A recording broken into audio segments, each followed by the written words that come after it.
श्री सच्चिदानंद सद्गुरु साईनाथ महाराज की जय। सद्गुरु श्री साईनाथुनि शरद बाबू जी की जय।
श्री सच्चिदानंद सद्गुरु साईनाथ महाराज की जय। सद्गुरु श्री साईनाथ शरद बाबू जी की जय। శ్రీ సాయినాథాయ నమః. శ్రీ సాయి సచ్చరిత్రము 2వ అధ్యాయం, నిన్నటి తర్వాయి. బాబా యొక్క ప్రత్యక్ష దర్శనంతో తమ నయనాలను పావనం చేసుకోలేని వారు వారి మహిమను శ్రవణం చేసిన పుణ్యంతో పునీతులు కాగలరు. వీనిని పఠించాలన్న కోరిక కలిగిన భాగ్యవంతులకు పరమానందం, పరమశాంతి కలుగుతాయి. ఈ భావం నా మనసులో కలగగానే ఈ మాటను మాధవరావు చెవిన వేశాను. కానీ ఈ రచన నాకు సాధ్యమేనా అని మనసులో సంశయం. నా వయసు 60 సంవత్సరాలు దాటాయి. బుద్ధి వ్యర్థమైన వాటి వైపు మళ్ళుతుంది. శరీరంలోని శక్తి సన్నగిలింది. నోటి ప్రేలాపనే మిగిలింది. ఇతర విషయాలలో నిరర్ధకంగా వ్యర్థమయ్యే శక్తిని సాయిబాబా ప్రీత్యర్థం, పరమార్థం సాధించుకోవడానికి వినియోగించాలని నా ఈ ప్రయత్నం. అహర్నిశలు భక్తులు అనుభవించిన వృత్తాంతాలను రచించాలని కోరిక కలిగింది. వానిని మననం చేసుకోవటం వలన మనసుకు విశ్రాంతి, ఆత్మకు శాంతి లభిస్తాయి. స్వానుభవాలపైన ఆధారపడి ఆత్మతృప్తిని కలిగించే వచనాలను బాబా అనేకసార్లు ఎంతో సహజంగా చెప్పారు. వారిని శ్రోతలకు సాదరంగా తెలియజేస్తాను.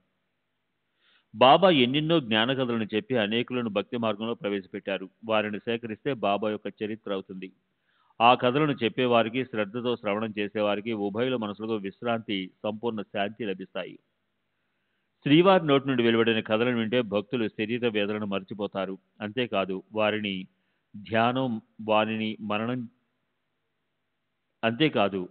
ధ్యానం మననం చేస్తే భవబంధాల నుండి విముక్తి సహజంగా లభిస్తుంది. శ్రీ సాయి ముఖం నుండి జాలువారిన వచనాలు అమృత సమానం, రసభరితం. వారిని వింటే పరమానందం కలుగుతుంది. వాని మాధుర్యాన్ని నేను ఎలా వర్ణించగలను? ఈ కథలను నిరహంకార భావంతో వర్ణిస్తూ గానం చేసినా, వారి చరణధూళిలో పొర్లినా ముక్తి హస్తగతమవుతుందని నాకు అనిపిస్తుంది. బాబా యొక్క కథలు చెప్పడంలోని అలౌకికమైన నేర్పు, పదాల కూర్పును గని శ్రోతలు తన్నీలులై సంపూర్ణ సుఖాన్ని పొందుతారు. బాబా మాటలు వినటానికి చెవులు, వారి దర్శనానికి నయనాలు ఉత్సుకతతో ఉంటాయి. అట్లే మనసు ఉన్మని స్థితిని పొంది సహజంగా ధ్యానమగ్నమైపోతుంది. నా జనని గురుమాత ప్రజలకు తెలియజేసిన కథలను, ఇతరులు ఆనోటా చెప్పిన కథలను విన్నవానిని శ్రద్ధగా చెవులలో నింపుకుందాం. వారిని మరల తలపోసుకుంటూ, ధ్యానించుకుంటూ ప్రేమ బంధనంతో పదిలపరుచుకుని పరస్పరం పంచుకుందాం. ఈ రచన సాయినాథుని ప్రేరణే. ఇందులో నాదేం లేదు. వారు ఏది చెప్పిస్తే నేను చెప్తాను. నేను చెప్తాననడం అహంకారం. సాయియే స్వయం సూత్రధారి. నా వాక్కును నడిపించేది వారే అయినప్పుడు చెప్పేవాడిని నేనెవరిని? అహంకారాన్ని వారి చరణాలయందు సమర్పించితే అపారమైన సుఖం కలుగుతుంది. అహంభావం తొలగిపోతే సకల ప్రపంచం సుఖమయమవుతుంది. ఈ రచనా సంకల్పం నాకు కలిగిన అనుమతినిమ్మని బాబాను అడిగే ధైర్యం నాకు లేదు. అందువల్ల ఈ విషయాన్ని మసీదు మెట్ల వద్దకు వచ్చిన మాధవరావు చేను వేశాను. అతడు బాబా వద్ద వేరెవరూ లేని సమయం చూసుకుని బాబాను అడిగాడు.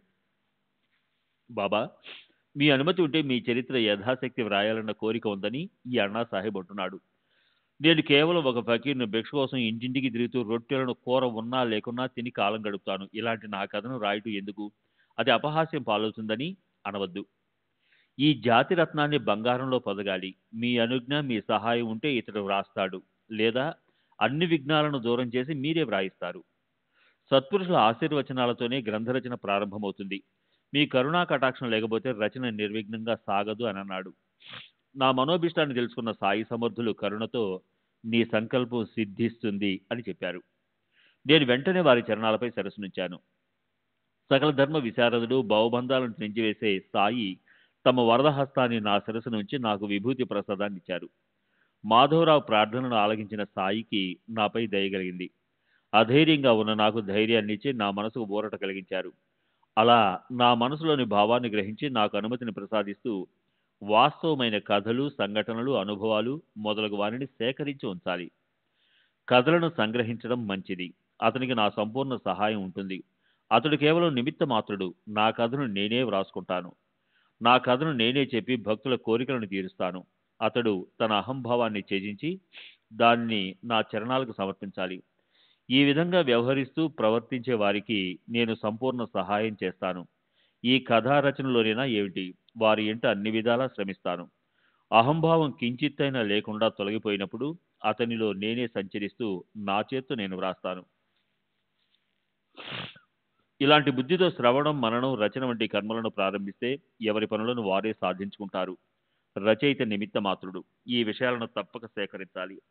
ఇంటా బయట ఎక్కడున్నా నన్ను ఎల్లప్పుడూ గుర్తుంచుకుంటే శాంతి లభిస్తుంది. నా కథలను శ్రవణం చేస్తే, గానం చేస్తే, మననం చేస్తే నా యందు భక్తి జనిస్తుంది. అజ్ఞానం వెంటనే నశిస్తుంది. శ్రద్ధాభక్తులున్న వారికి నేను ఎల్లప్పుడూ అంకితుణ్ణి. ఇతరత్రా నేను లభించను. ఇందులో ఏమాత్రం సందేహం లేదు. భక్తిభావంతో ఈ కథలను ఆలకిస్తే శ్రోతల మనసులలో శ్రద్ధ, నిష్ఠ జాగృతమై సహజంగా స్వానుభవం కలిగి స్వానంద సుఖావస్థ కలుగుతుంది. అంటే ఆత్మస్వరూప జ్ఞానం కలుగుతుంది. జీవునికి మరియు శివునికి కళ్లకు కనిపించిన నిర్గుణ చైతన్యం కనిపిస్తుంది. ఇది నా కథలలోని విశిష్టత. ఇంతకంటే ఇంకా ఏం కావాలి?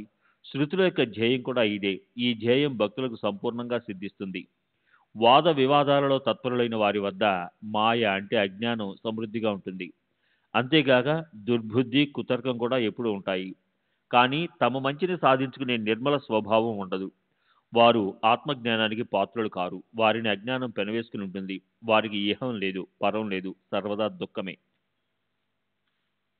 స్వపక్ష స్థాపన వద్దు, పరపక్ష నిరాకరణ వద్దు, ఉభయపక్షాల వివరణ కూడా వద్దు.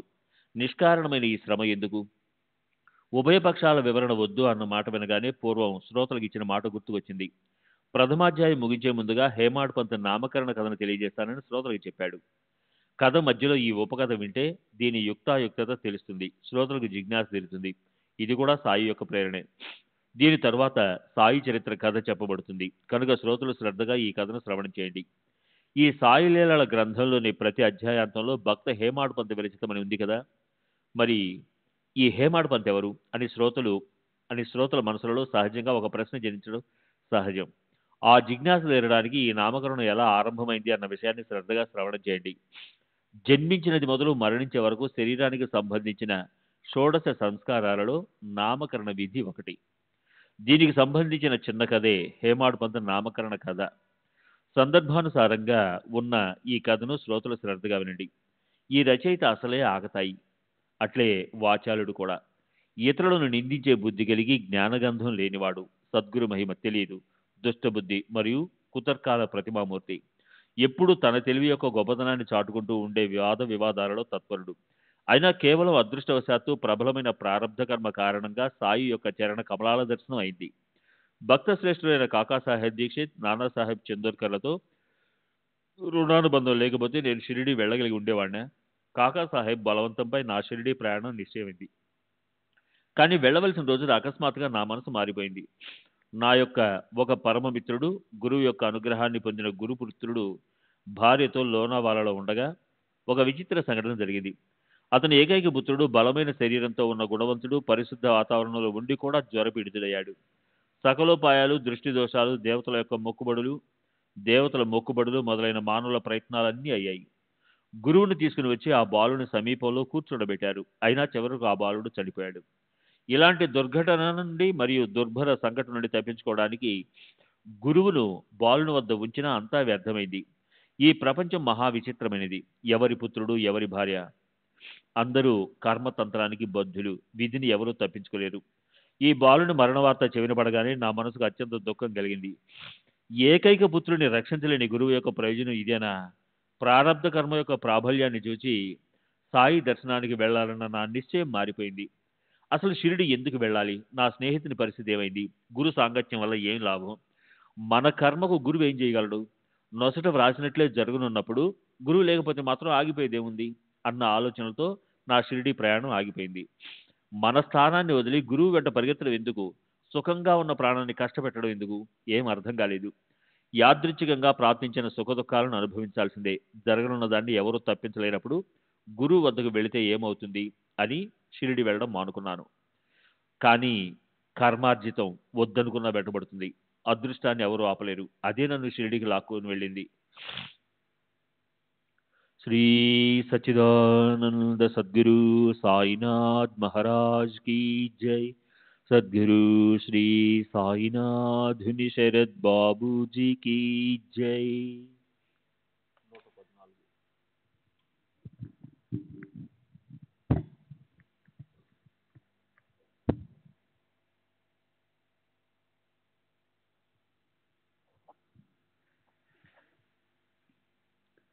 నానాసాహెబ్ చందోర్కర్ ఠానా ప్రాంతాధికారి. పని మీద వసైకి వెళుతూ ఠానా నుండి దాదర్కు వచ్చి కొంతసేపు ఆగారు. వసైకి వెళ్లే రైలుకు 1 గంట వ్యవధి ఉంది. ఆ సమయాన్ని సదుపయోగం చేయాలని అతనికి ప్రేరణ కలిగింది. వెంటనే కేవలం బాంద్రా వరకు వెళ్లే రైలు బండిలో కూర్చున్నారు. బండి బాంద్రాకు చేరగానే నాకు కబురు పెట్టారు. నేను వారిని కలుసుకున్న తక్షణమే షిరిడీ కథ మొదలైంది. సాయి దర్శనానికి ఎప్పుడు బయలుదేరతారు? ఎందుకు బద్దగిస్తున్నారు? ఎందుకు ఇంకా కాలయాపన చేస్తున్నారు? మనసులో ఇంకా నిశ్చయం చేసుకోలేదేం అని ప్రశ్నించారు. అతని ఆదుర్దాన్ని గమనించి నేను మనసులో లజ్జాతుడయ్యాను. అయినా అతనితో వినయంగా నా మనోచాంచల్యాన్ని స్పష్టంగా సంపూర్ణంగా మనవి చేశాను. నాన్న యొక్క తపన, ప్రేమపూర్వకమైన బోధ విన్న నాకు షిరిడి వెళ్ళాలన్న కోరిక అత్యంత ఆనందదాయకమైంది. వెంటనే బయలుదేరుతానని నా వద్ద మాట తీసుకొని నాన్న పయనమయ్యాడు. నేను తిరిగి వచ్చి నా షిరిడి ప్రయాణానికి ముహూర్తం నిశ్చయించుకున్నాను. తర్వాత సామాన్లన్నీ సర్దుకొని అదే రోజు సాయంత్రం షిరిడి బయలుదేరాను. సాయంకాలం మేలు బండి దాదర్లో ఆగుతుందని అనుకొని దాదర్ వరకు డబ్బు కట్టి టికెట్ తీసుకున్నాను. కానీ నేను బండిలో కూర్చుని ఉండగా బాంద్రా స్టేషన్లో బండి బయలుదేరుతుండగా ఒక మహమ్మదీయుడు గబగబా లోపలికి వచ్చాడు. మొదటి ముద్దలోనే దోమ పడ్డట్టు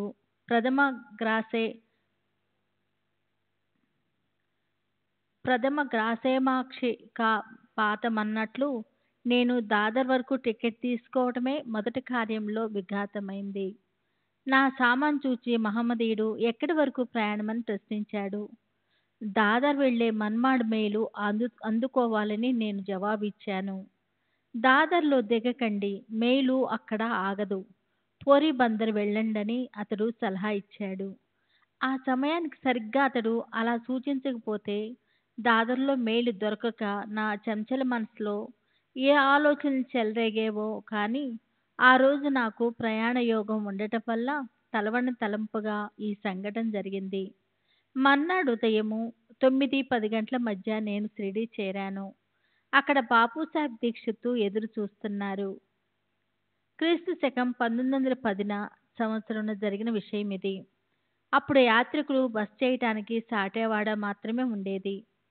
టాంగా బండి దిగగానే సాయి దర్శనానికి ఉత్సుకత కలిగింది. ఎప్పుడెప్పుడు సాయి చరణాలపై శిరస్సు వంచి వందనం చేదునా అన్న ఆనంద తరంగాలు నా అంతరంగంలో పొంగాయి. ఇంతలో ప్రసిద్ధుడు, సాయి యొక్క పరమభక్తుడు తాత్యా సాహెబ్ నూల్కరు మసీదు నుండి వచ్చి త్వరగా దర్శనం చేసుకోండి అని అన్నాడు. బాబా భక్త మండలతో సహా వాడా చివర ఉన్నారు. త్వరగా వెళ్ళి ధూళి దర్శనం చేసుకోండి.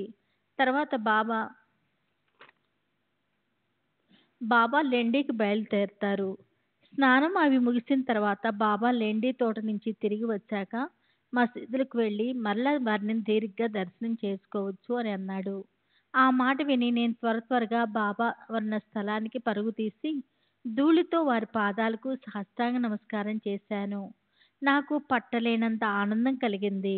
నానాసాహెబ్ చెప్పిన దానికన్నా అధికంగా ప్రత్యక్షంగా సాయిబాబాను చూచి వారి దర్శనంతో నేను ధన్యుణ్ణయ్యాను. నా నయనాలు సజలమయ్యాయి. ఎన్నడూ కని విని ఎరగనట్టి మూర్తిని చూసి దృష్టి నిశ్చలమైంది. నా ఆకలి దప్పలు హరించిపోయాయి. ఇంద్రియాలు నిశ్చలమయ్యాయి. సాయి యొక్క చరణ స్పర్శ, వారితో సంభాషణ ఇవి నా జీవితానికి పరిపూర్ణత. అప్పటి నుండి నూతన జీవితం. ఎవరి కారణంగా ఇటువంటి సత్సంగ ప్రాప్తి, అంగ ప్రత్యంగ సుఖానుభూతి లభించాయో వారి ఉపకారానికి నేను నిరంతరము రుణపడి ఉంటాను. ఎవరి ద్వారా పరమార్థం లభిస్తుందో వారే వాస్తవమైన ఆప్తులు. బంధువులు వారికంటే దగ్గర బంధువులు లేరని మనసులో అనుకున్నాను. మహత్తరమైన వారి ఉపకారానికి ప్రత్యుపకారం చేయలేను. అందువల్ల కేవలం చేతులు జోడించి వారి పాదాలపైన నా శిరస్సు నుంచి ఉంచుతున్నాను. సాయి దర్శనం లాభంతో నా మనోసంశయం తొలగిపోయింది. అంతేకాదు, సాయి యొక్క సమాగమంతో పరమానందం వెళ్ళి విరిసింది. సాయి యొక్క దర్శనం మాత్రంతో చిత్తవృత్తి మారిపోతుంది. పూర్వకర్మలు నశించబడతాయి. క్రమక్రమంగా విషయ సుఖాలపై విరక్తి కలుగుతుంది. ఇది వారి దర్శనంలోని విశిష్టత. వారి కృపాలోకనంతో నా పూర్వజన్మల పాప సంచితం నశించిపోయింది. వారి చరణాలు అక్షయమైన ఆనందాన్ని ప్రసాదిస్తాయని నాలో ఆశ జనించింది. నా భాగ్యం కారణంగా కాకి వంటి నేను సాయి చరణ మానస సరోవరంలో హంసనై పోయాను.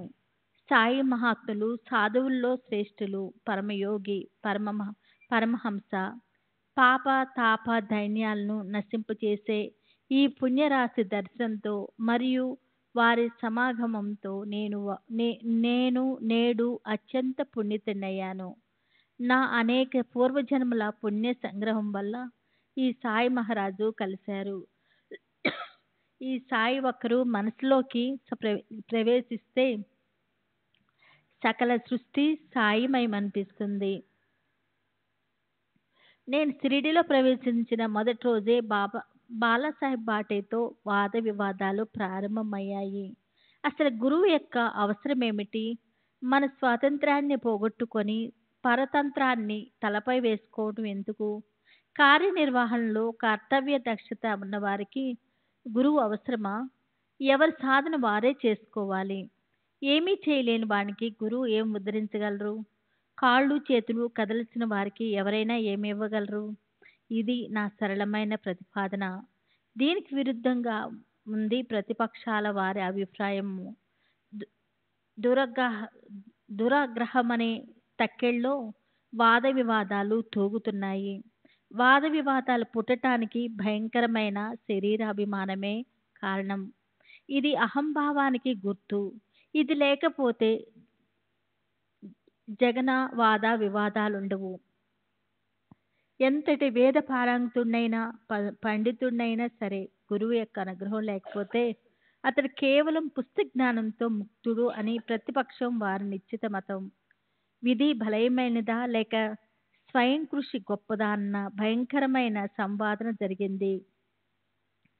కేవలం దైవంపై భారం వేస్తే ఏం కాగలదు అని నేనన్నాను. దీనికి ప్రతిపక్షం వారు జరిగేదానిని అడ్డుకోలేం, జరగబోయేదానిని ఆపలేం. నేనన్న వారంతా అలసిపోయారు. విధిని ఎవరు ఢీ కొనగలరు? ఒకటి చేయకపోతే వేరొకటి అవుతుంది. మీ చాతుర్యము ఇక్కడ పనికిరాదు అని అన్నారు. నా అభిమానం ఊరికే ఉండలేకపోయింది. ఏమిటి మీరంటుంది? చేసుకున్న వారికే ఫలితం. ఏం చేయకుండా సోమరిలా కూర్చుంటే దైవం సహించునా? ఉద్రేతాత్మనాత్మ తనను తాను ఉద్ధరించుకోవాలి అన్న స్మృతి వచనం గర్దిస్తుంటే దాన్ని అనాధారం చేస్తే తరించడం అశక్యం. ఎవరి సాధన వారే చేసుకోవాలి కదా. మరి గురువు వెంట పడటం ఎందుకు? మనలో జాగృతులు లేకుంటే గురువు ఉండి ఏం ప్రయోజనం? మన సదా సత్విచార బుద్ధి చిత్తశుద్ధి కోసం చేసే మన సాధన వీడిని వదిలివేసే దుర్బుద్ధికి గురువు సిద్ధిని ఎలా ప్రసాదించగలరు అని నేనన్నాను. అంతమంటూ లేని ఈ వాదాల వలన ఏ ఫలితమూ లభించలేదు. సరికదా, మనశ్శాంతిని పోగొట్టుకున్నాను. అదే నేను గణించింది. ఇలా వాద వివాదంతో కించిత్తైనా అలసిపోకుండా 2 గంటలు గడిచాక వాదాలు ముగిశాయి. తర్వాత భక్త మండలితో కలిసి మేము మసీదుకి వెళ్ళాము. బాబా కాకాసాహెబ్ను ఏమడిగారో వినండి. వాడాలో ఏం జరిగింది? దేని గురించి వాదం, పోట్లాట ఎందుకు అని ప్రశ్నించారు. నా వైపు చూస్తూ ఈ హేమాడ్ పంత్ ఏమంటున్నాడు అని అడిగారు. మనసులో ఆశ్చర్యచతుడయ్యాను. ఇలా వాగ్దోళహత్తున్నయి నిశ్శబ్దంగా లజ్జతో కృంగిపోయాను. ప్రథమ సమాగమంలోనే నా ప్రవర్తన అనుచితము అయోగ్యము అయింది. నాకు హేమాడ్ అనే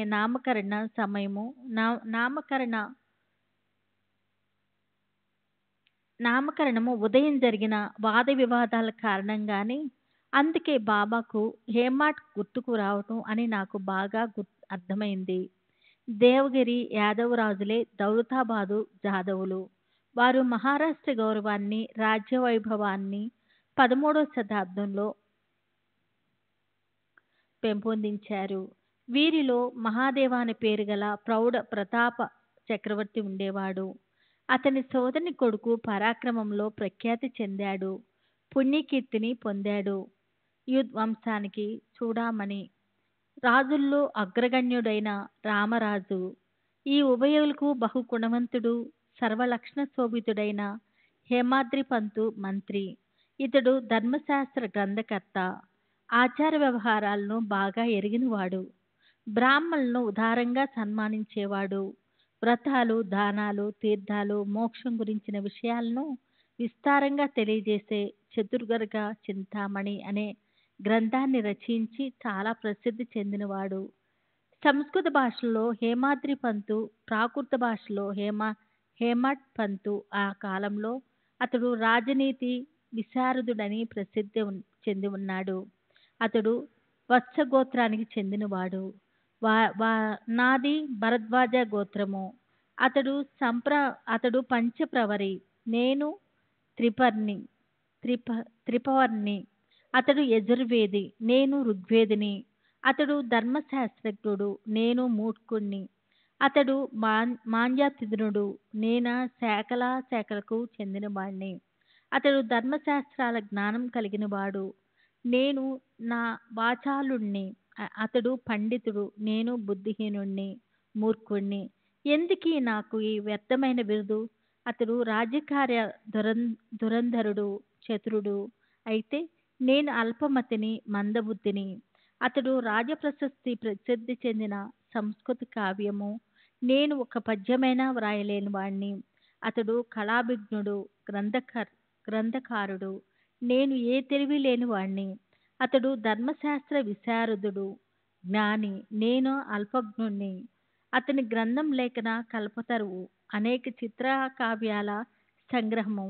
అయితే నేను పద్యరచన చేయలేని వాణ్ణి.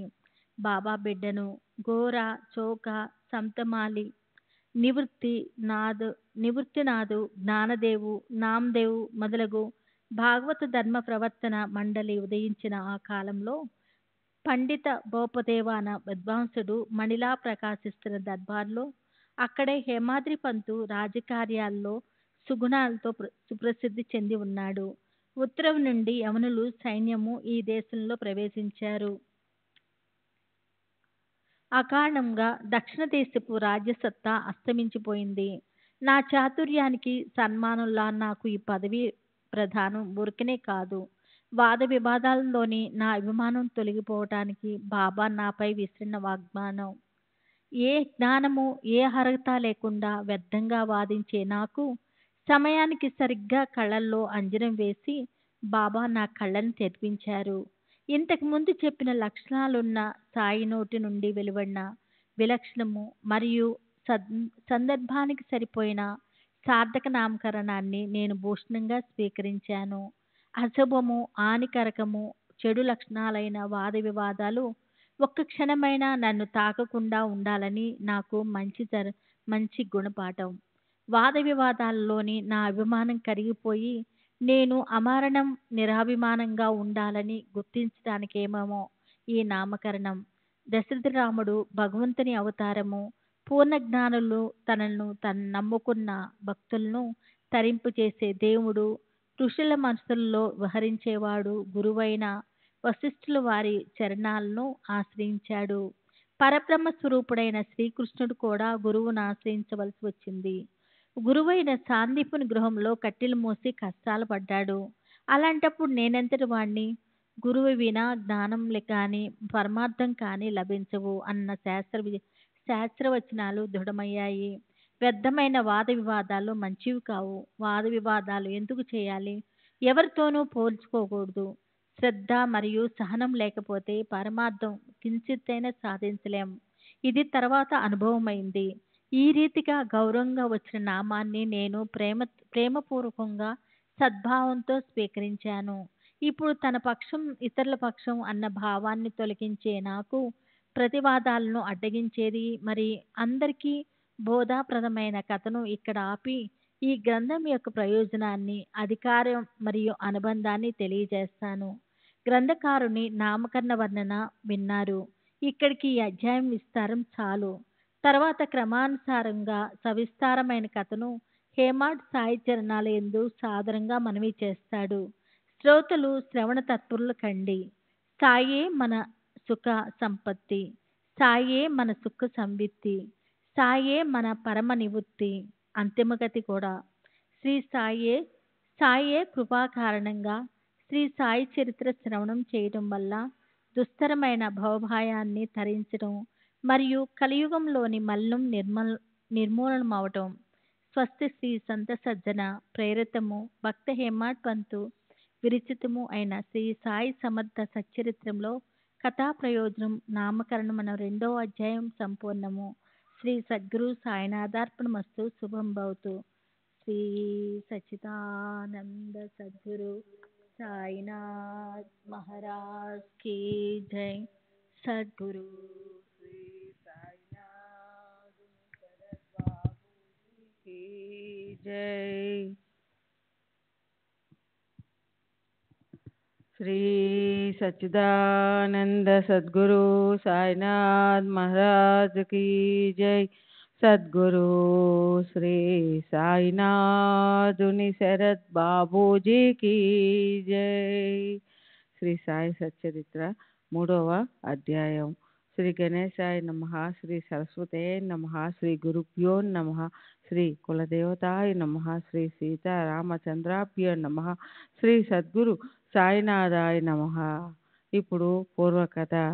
సాయిబాబా నాకు పూర్తి ధైర్యాన్ని ఇచ్చి నా చరిత్రను వర్ణించడానికి నా సంపూర్ణ అనుమతి ఉంది। నీవు నీ పనిని చెయ్యి, మనసులో ఏమాత్రం భయపడకు, నా మాటలు యందు పూర్తి విశ్వాసము ఉంచు, నీ మనసును దృఢపరచుకో। నా లీలలను రచించే అజ్ఞాన దోషం తొలగిపోతుంది। వానిని భక్తిభావంతో శ్రవణం చేస్తే ప్రపంచంపై ధ్యాస మాయమవుతుంది। శ్రవణం అనే సాగరాన భక్తి ప్రేమ అమృతం అనే అలలు లేస్తాయి। వానిలో మరలా మరలా మునకలు వేస్తే జ్ఞానరత్నాలు లభిస్తాయి అని చెప్పారు। ఈ మాటలు వినగానే నా మనసులోని సంశయాలు దూరమయ్యాయి। సాయి పాదాలకు ప్రణమిల్లి నాకు స్ఫురించినట్లు చరిత్రను వ్రాయ ఆరంభించాను। బాబా పెదవుల నుండి వచ్చిన మాటలు శుభశకునమని భావించి నా కార్యం తప్పక జరిగి తీరుతుందని దృఢపరుచుకున్నాను।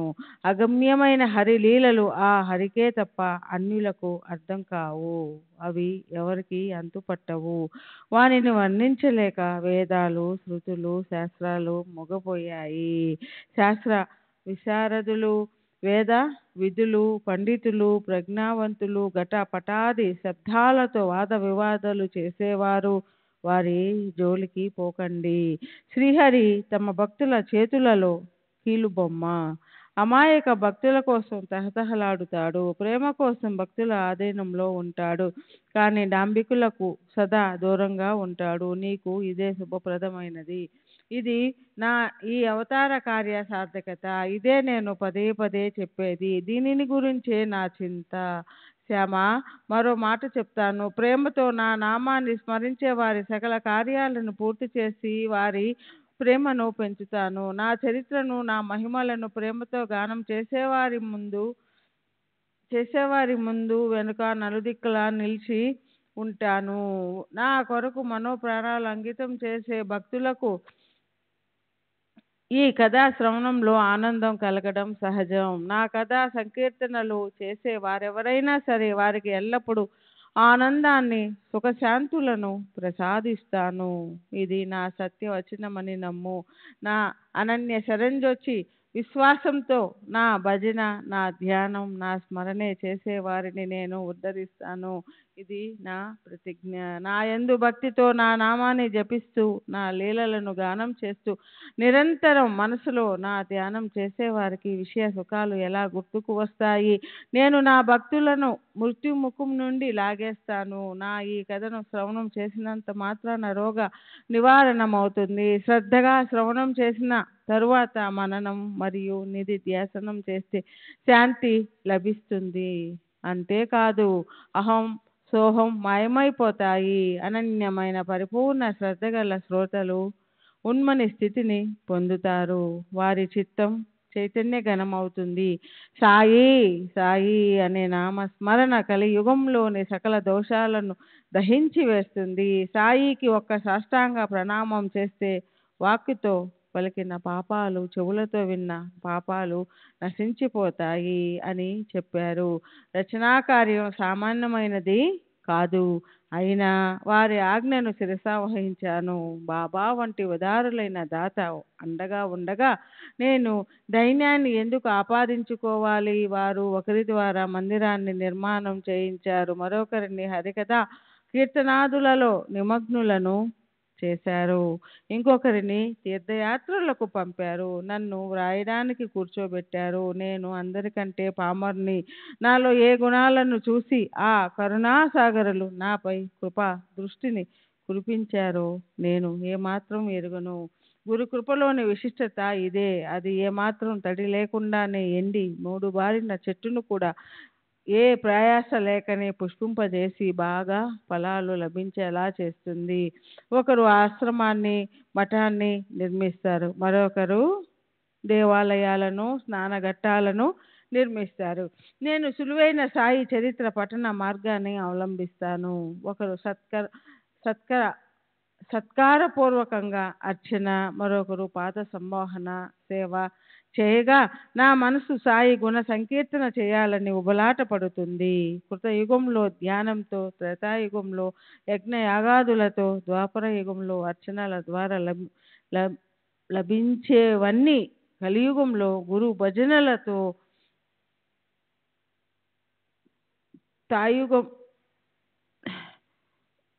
గురు భజనలతో నామ సంకీర్తనలతో ప్రాప్తిస్తాయి. నేను ఏ యోగ్యత లేనివాణ్ణి, అనర్హుణ్ణి.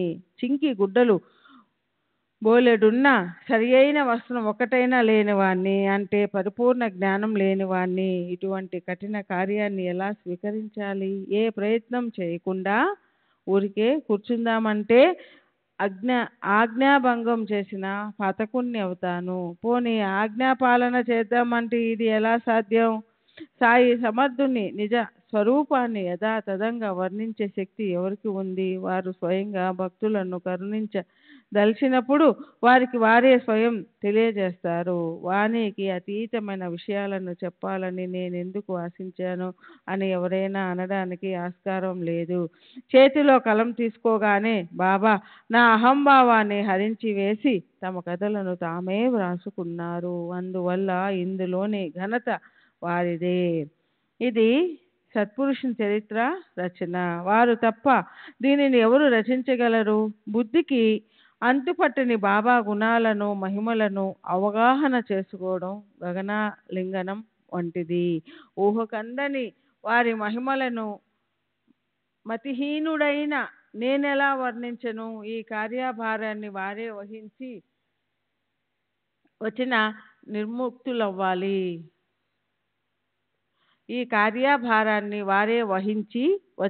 నిర్ముక్తులవ్వాలి. బాబా నేను జన్మతః బ్రాహ్మణుడనే, కానీ స్మృతులనే కళ్ళు లేని వాణ్ణి. ఇది నా ఈ జన్మకు దోషమే అయినా మీ వలన నాకు శోభ. వేదాలు పురాణాలు బ్రాహ్మణులకు కళ్ళు. ఒకటి లేకపోతే మెల్లకన్ను, రెండు లేకపోతే అంధుడే. నేను అట్లే హీనుణ్ణి, దీనుణ్ణి. ఈ అంధునికి ఊత కర్రలా మీరు తోడు ఉండగా ఇక మరి నాకేం కష్టం? మీ వెంట సులువైన మార్గాన నడుస్తాను. ఇక ముందు ఏం చేయాలన్నది పామరునైనా నాకు తెలియదు. నాకు బుద్ధిని ప్రసాదించి మీ కార్యాన్ని మీరే సాధించుకోండి. బుద్ధికి అతీతమైన ఎవరి అపూర్వ శక్తితో కుంటివాడు మేరు పర్వతాన్ని దాటగలడో, మగవాడు బృహస్పతి వలె మాట్లాడగలడో, అట్టి శక్తి గల వారి యుక్తి వారికే తెలుస్తుంది. నేను కేవలం మీ పాదదాసుని. నన్ను నిరుత్సాహపరచకండి. ఈ శరీరంలో శ్వాస ఉన్నంత వరకు మీ కార్యాన్ని సాధింపజేసుకోండి. ఇప్పుడు శ్రోతలు ఈ గ్రంథ ప్రయోజనాన్ని తెలుసుకున్నారు కదూ. భక్తుల శ్రేయస్సు కొరకు సాయియే దీనిని స్వయంగా వ్రాయించేవారు. మురళికి మరియు హార్మోనియానికి రెంటికి ఎలా మ్రోగాలి అన్న చింత ఉండదు. ఆ ప్రతిభ వాయించేవారిదే కదా. మరి నేను ఎందుకు శ్రమపడాలి? చంద్రకాంతమని స్రవింపజేసే అమృతం దాని పొట్టలోనిదా? కాదు, అది చంద్రోదయాన చంద్రుని అద్భుత చర్య. చంద్రుని కిరణాల ప్రభావం వల్ల సాగరంలో అలలు ఉప్పొంగడానికి చంద్రోదయమే కారణం గాని సాగరం యొక్క ఘనత కాదు. సముద్రంలో ఓడలు సుడిగుండాలలో చిక్కుకొని పోకుండా, పెద్ద రాతి బండలకు కొట్టుకోకుండా నిరాటకంగా సాగిపోవడానికి అపాయాలను సూచించే ఎర్రటి దీపస్తంభాలను నిర్మిస్తారు. అట్లే సాయినాథుని మధురమైన కథలు అమృత సహితం సిగ్గుపడేలా దుస్తరమైన భవసాగర మార్గాన్ని అతి సులువుగా దాటింపజేస్తాయి. వారి కథలు ధన్యం. ఇవి శ్రవణాల ద్వారా హృదయంలోనికి ప్రవేశించి శరీర అభిమానాన్ని బయటికి నెట్టేస్తాయి. సుఖదుఖాలనే ద్వంద్వాలు ఉండవు. వీనిని హృదయంలో భద్రపరుచుకుంటే మనసులోని వికల్పాలు నలుదిక్కులా పారిపోతాయి. అంతేకాదు జ్ఞానం బాగా పోగై అహంభావం నశించిపోతుంది. బాబా యొక్క నిర్మలమైన యశస్సును వర్ణిస్తే, ప్రేమతో శ్రవణం చేస్తే భక్తుల కల్మషాలు దహించుకుపోతాయి. ఇది పరమార్థానికి సులభ సాధనం. మాయాతీత బ్రహ్మ అంటే ఏమిటి? మాయను తరించే ఉపాయం ఏది? ధర్మాచరణలలో ఏ ఏ కర్మలను చేస్తే శ్రీహరి ప్రసన్నుడవుతాడు? అత్యంత క్షేమకరమైనది ఏది? భక్తి ముక్తి విరక్తి అంటే ఏమి? 4 వర్ణాలకు 4 ఆశ్రమాలకు ఉన్న నియమాలు ఏవి? సద్వస్తువు అంటే ఏమి? అద్వైతానికి అర్థమేమిటి? ఇత్యాది విషయాలు అత్యంత గూఢమైనవి. వీనిని తెలుసుకోవాలన్న కోరిక కలవారు జ్ఞానేశ్వర ఏకనాథులు రచించిన వివిధ గ్రంథాలను పఠించి ఆనందించగలరు. కృతయుగంలో సమధమాదులు, త్రేతాయుగంలో యజ్ఞ యాగాదులు, ద్వాపరంలో పూజ అర్చనాదులు, కలియుగంలో పరమార్థానికి సులువైన సాధనం నామస్మరణం, కథా కీర్తనలు, బ్రాహ్మణాది 4 వర్ణాలకు గురు కథ శ్రవణ సాధనం. స్త్రీలు గాని శూద్రులు గాని నిమ్న జాతులకు గాని అందరికీ ఇది ఒకటే సాధన. పుణ్య సంశయమున్న వారే ఈ కథలను శ్రవణం చేస్తారు. శ్రవణంలో ఎవరికైనా నిద్ర ముంచుకొని వస్తే శ్రీహరి వారిని మేలుకొల్పుతాడు. అనంతరం విషయ భోగాలను అనుభవించాలని కోరుకునే వారిని, విషయ సుఖాలు లభించక దీనంగా దుఃఖించే వారిని కూడా ఈ సత్పురుషుని కథ అమృతం విషయాల నుండి ముక్తులను చేస్తుంది. యోగ ఆసనాలు, యాగాలు, ధ్యాన ధారణలు మొదలగు సాధనాలు చేయడానికి నానా ప్రయాస పడాలి. కానీ ఈ కథ శ్రవణంలో ఏకాగ్రత తప్ప మరి ఏ శ్రమ లేదు. శ్రీ సచ్చిదానంద సద్గురు సాయినాథ్ మహారాజ్ की जय. सद्गुरु श्री साईनाथ शरद बाबू जी की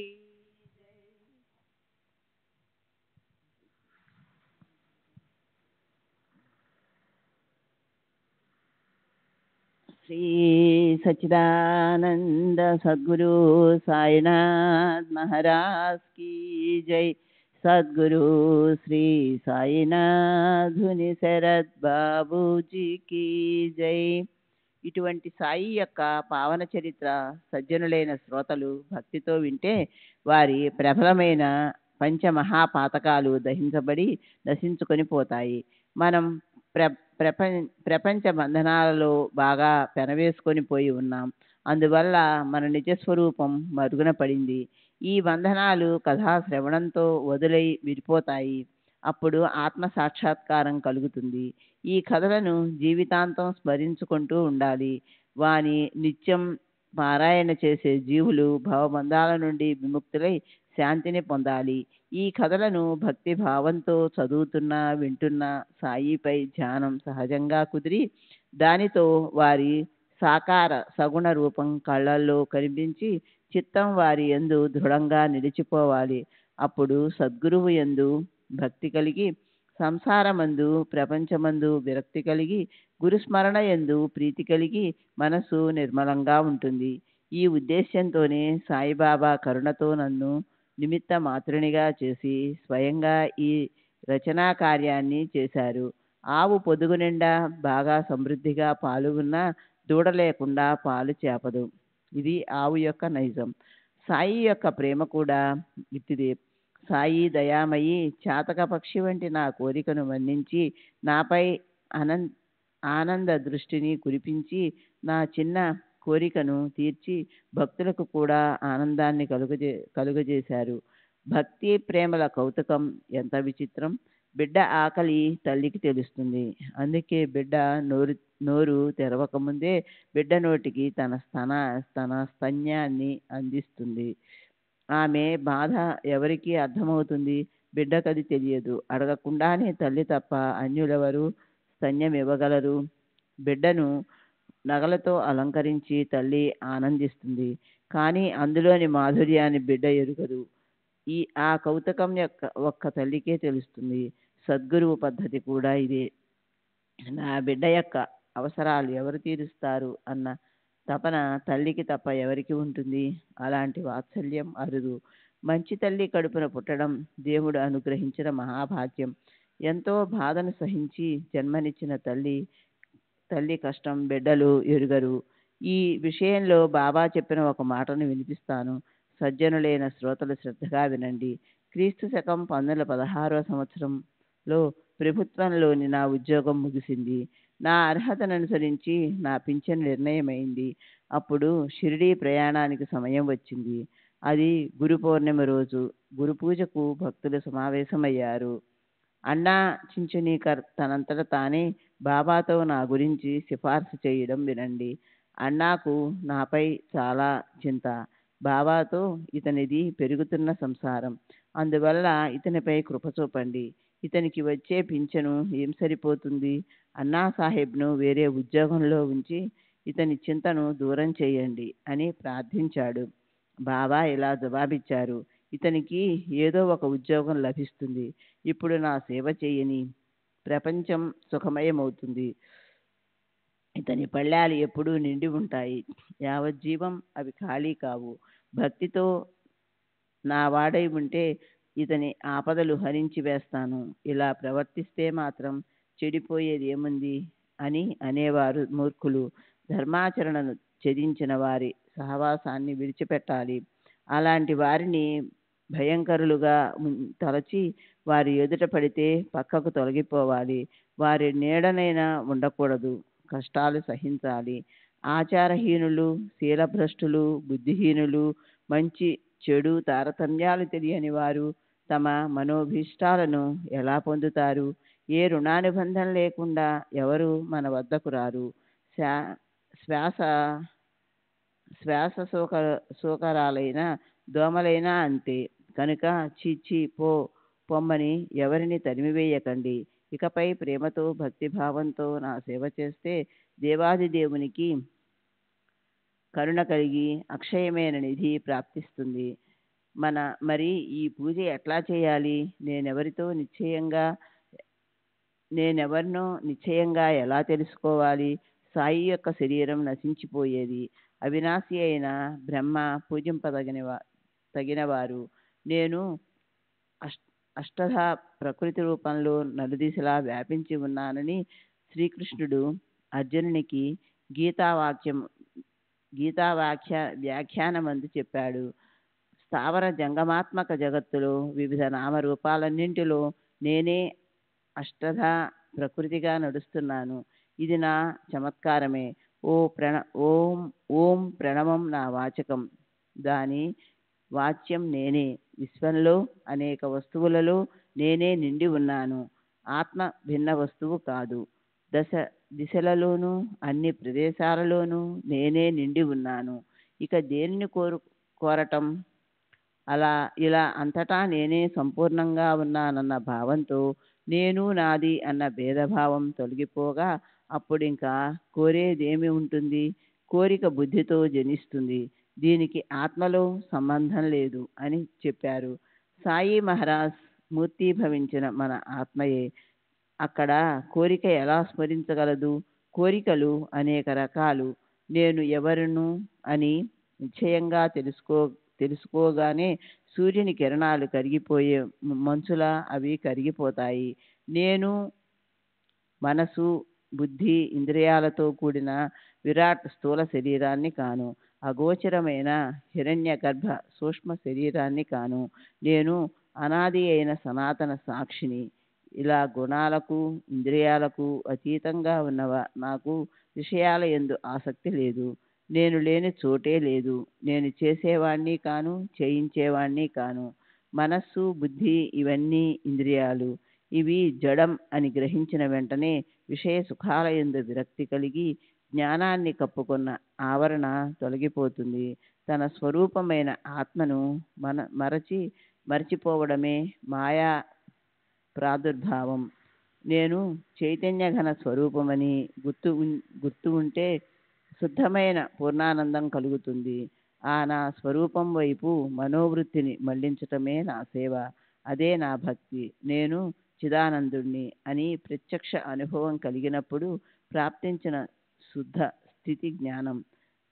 అయా అయమాత్మ బ్రహ్మ, ప్రజ్ఞానం ఆనందం బ్రహ్మ అని అంటారు. జగత్తు వాస్తవం కాదు, మిథ్య. అందుకే అది భ్రమింపజేస్తుంది. వాస్తవమైన బ్రహ్మను నేనే. నిత్య శుద్ధ బుద్ధ ముక్త సత్యమైన వాసుదేవుణ్ణి నేను. ఇలాంటి నన్ను శ్రద్ధాభక్తులతో పూజ చేస్తే స్వహితం కలుగుతుంది. ఇలా నేను ఎవరు అని తెలుసుకొని నా యథార్థమైన పూజను చేసి అనన్య శరణుదొచ్చి నాలో ఐక్యమైపోవాలి. నది సముద్రుని శరణుదొచ్చి మరల వెనుకకు తిరిగి రాగలదా? సముద్రుని ఆలింగనం చేసుకున్న నది నదిలా భిన్నంగా ఉంటుందా? నూనెలో తడిపిన దూది వత్తి దీపపు జ్యోతిని కలిసి స్వయం దీపమై ప్రకాశిస్తుంది. అట్లే సత్పురుషుల చరణాలను శరణుదొచ్చిన వారి స్థితి కూడా. చైతన్య ఘనుడైన అల్లా మాలిక్ తప్ప వేరే ఏ ధ్యానము లేని వారు శాంతచిత్తులు. ఏమీ ఆపేక్షించని వారికి, సమభావం కలవారికి అహంభావం ఎలా ఉంటుంది? నిరహంభావం మమకారం ద్వంద్వాలకు అతీతం. అపరిగ్రహం అనే 4 గుణాలున్న చోట నేననే అహంభావం ఎందుకుంటుంది? దీని తాత్పర్యం ఈ 8 గుణాల సాయి యందు సంపూర్ణంగా ఉన్నప్పుడు ఇక అక్కడ అహంభావానికి తావెక్కడిది? అటువంటి సాయిని నేను అహంభావంతో ఎలా సేవించగలను?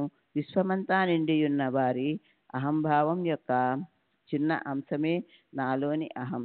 దీనిని సాయి చరణాలయందు సమర్పించటమే నా సంపూర్ణ సేవ.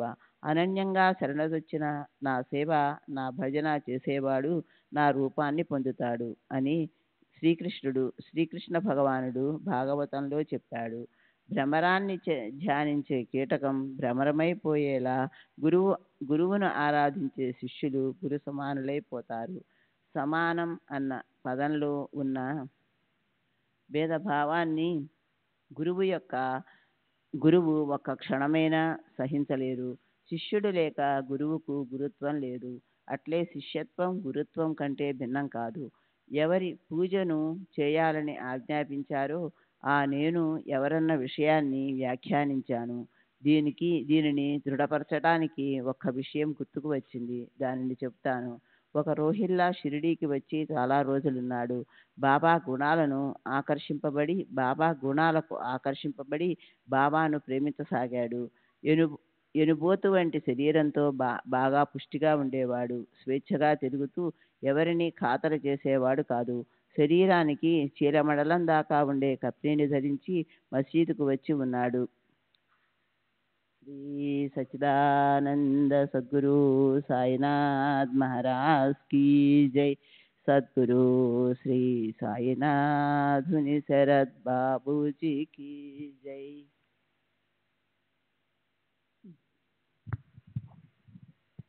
శ్రీ సచ్చిదానంద సద్గురు సాయినాథ్ మహారాజ్ కీ జై. సద్గురు శ్రీ సాయినాథుని శరత్ బాబూజీ కీ జై. పగలైనా రాత్రైనా మసీదులో ఉన్న చావడిలో ఉన్న అత్యంత ఆవేశంతో గట్టిగా స్వేచ్ఛగా కల్మాను పాటించేవాడు. సాయి మహారాజు శాంత మూర్తిగాను గ్రామస్తులు చాలా విసిగిపోయారు. అర్ధరాత్రి కూడా అతని కేకలు వారికి నిద్రాభంగం కలిగించేవి. పగలల్లా ఎండలో పొలాల్లోనూ అడవుల్లోనూ శ్రమించి రాత్రి ప్రశాంతంగా నిద్రపోలేకపోతున్నందుకు వారు చాలా బాధపడ్డారు. బాబాకు ఏ బాధ లేదు, కానీ ప్రజలకు చాలా బాధకరమైంది. రాత్రి సుఖంగా నిద్ర లేనందువల్ల వారికి రోహిల్లాపై క్రోధం కలిగింది.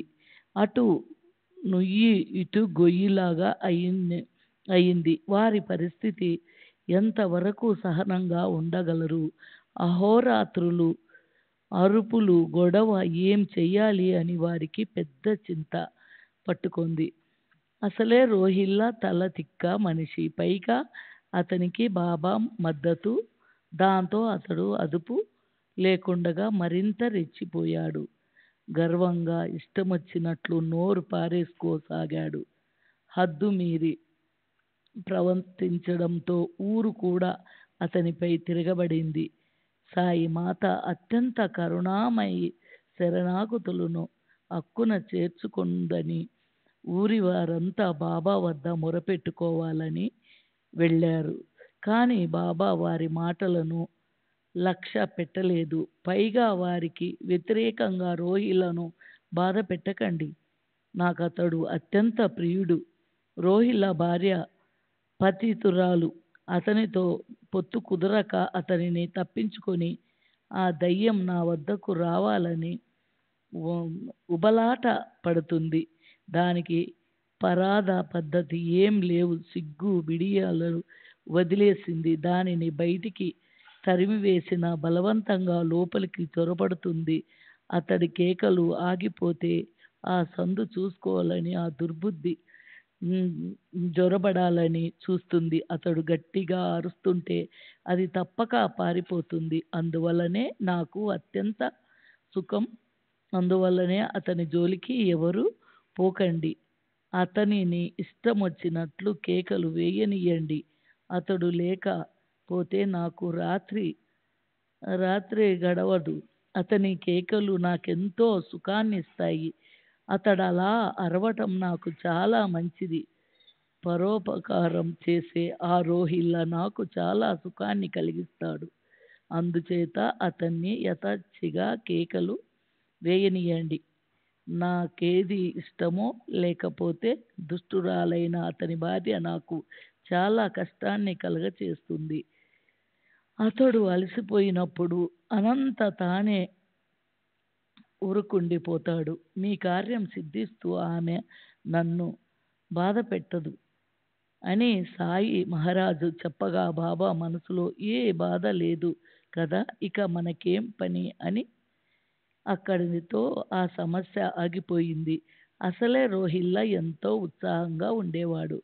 ఆ పైగా కొరువులో అధిక మాసంలో బాబా సమర్థించటంతో హుషారుతో కంఠ శోష వచ్చేలా అరిచేవాడు. బాబా ఎంతటి క్షమా సంపన్నులు. తల బద్దలయ్యే కేకలు తల్లి నలువుతారు అని జనమంతా ఆశ్చర్యపడేవారు. ఎంతటి భయంకరమైన కేకలు! ఎంత అరచినా అతని గొంతు ఎండేది కాదు. అయినా బాబా ఒకటే మాట, అతనిని భయపెట్టకండి అని. రోహిల్ల పిచ్చి పకీరు అనిపించిన అతనికి బాబాపై అత్యంత గౌరవదారులు. తమను సారంగా కల్మాను చాలా సంతోషంగా చదివేవాడు. మంజుల స్వరూపము కర్క స్వరూపమా అన్న ఆలోచన ఎవరికి ఉంటుంది? స్ఫురించిన వెంటనే హరినామాన్ని కీర్తించటము రోహిల్ల ప్రకృతి దత్తమైన తన కర్కశే కంఠంతో అల్లాహో అక్బర్ అని గట్టిగా పలికేవాడు. అతను నిత్యము ఎప్పుడూ ఆనందంగా కల్మా పలికేవాడు. హరినామాన్ని వినటానికి ఇష్టపడని వారిని బాబా తమ దారి చేరనిచ్చేవారు కాదు. అందుకే నిరంతరము నామాన్ని పలికే రోహిల్లను ఊరికే ఎందుకు తరిమి కొడతారు? మద్భక్త యాత్ర గాయంతి. ఎక్కడ నా భక్తులు భజన చేస్తారో అక్కడనే ఉన్నత స్థితిలో ఉంటాను అన్న భగవంతుని వచనాన్ని నిరూపించటానికి బాబా ఈ విధంగా రోహిల్లకు భార్య ఎక్కడిది చూపించారు. వద్దన్నమా లేక ఎండిపోయిన రొట్టెను అడుక్కు తినటం లేదా ఉపవాసం ఉండే రోహిల్లకు భార్య ఎక్కడిది? అది బాబా వద్దను వెళ్ళటం ఏమిటి? రోహిల్ల వికారి పైసాకు కొర్రకుని వాడు. అతనికి ఎక్కడ వివాహం, ఎక్కడ భార్య? ఇక బాబా బాల బ్రహ్మచారి. ఈ కథా మాయ. రోహిల్ల కంఠశోషతో అరచినా సరే బాబా కల్మాను ఆనందంగా ఆశీస్సులు వింటారు. వారికి నిద్ర విషయ సమానము. కల్మ యొక్క ప్రబోధవాణి ఎక్కడ? గ్రామస్తులు వ్యక్తమై ఫిర్యాది ఎక్కడ? వారిని దారిలో పెట్టటానికి బాబా ఇలా ప్రదర్శించారు. ఈ విధంగా నామస్మరణ ఎందు ప్రీతి గల రోహిల్ల సాంగత్యం నాకిష్టం అంటే నాకు నామస్మరణం ప్రీతి అన్న తమ అభిప్రాయాన్ని తెలియచేశారు. శ్రీ సచ్చిదానంద సద్గురు సాయినాథ్ మహారాజ్ की जय.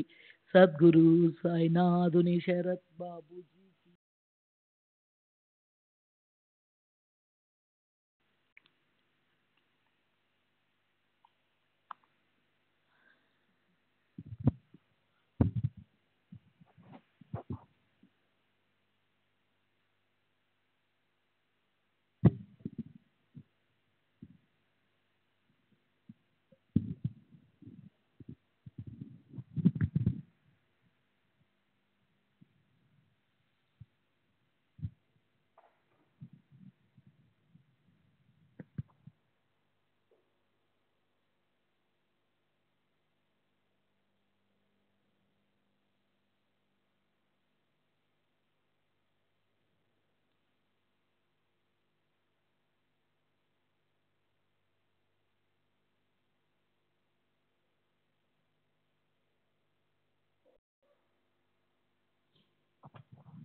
श्री सच्चिदानंद सद्गुरु साईनाथ महाराज की जय.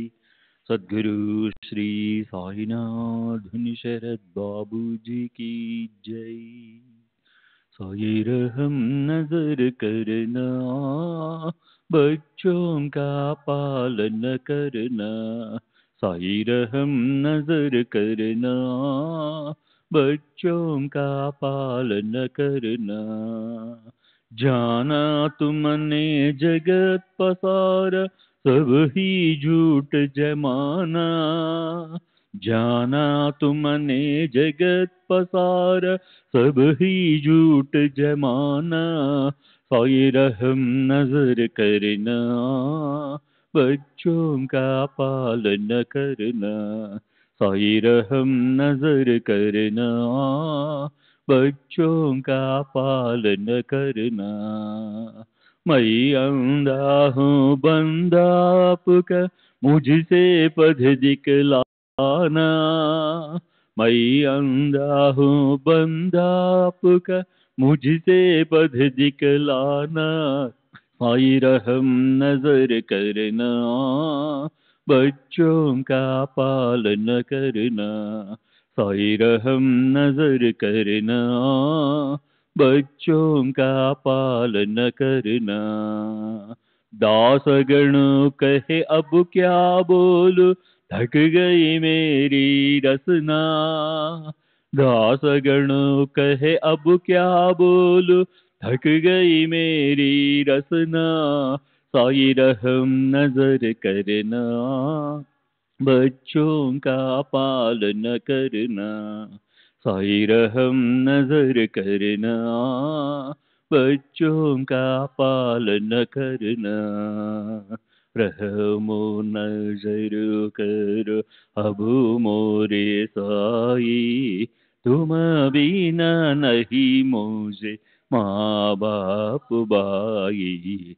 रहमो नजर करो मैं अंधा हूँ बंदा तुम्हारा, मैं अंधा हूँ बंदा तुम्हारा, मैं ना जानू मैं ना जानू मैं ना जानू अल्लाह इलाही।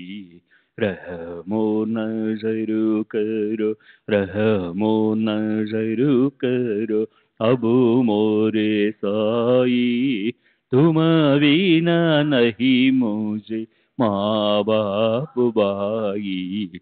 रहमो नजर करो काली जमाना मैंने गमाया, काली जमाना मैंने गमाया, साथी आखिर का साथी आखिर का साथी आखिर का, तुम बिना कोई।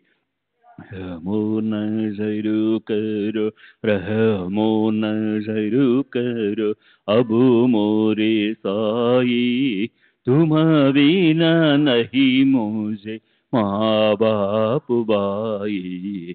रहमो नजर करो अपने मस्जिद का झाड़ू गड़ो है, अपने मस्जिद का झाड़ू गड़ू है, मालिक हमारे मालिक हमारे मालिक हमारे, तुम बाबा साई। रहमो नजर करो रहमो नजर करो अब मोरे साई, तुम बिना नहीं मुझे माँ बाप भाई। रहमो नजर करो। श्री सच्चिदानंद सद्गुरु साईनाथ महाराज की जय। सद्गुरु श्री साईनाथ धुनि शरद बाबू जी की जय।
श्री सच्चिदानंद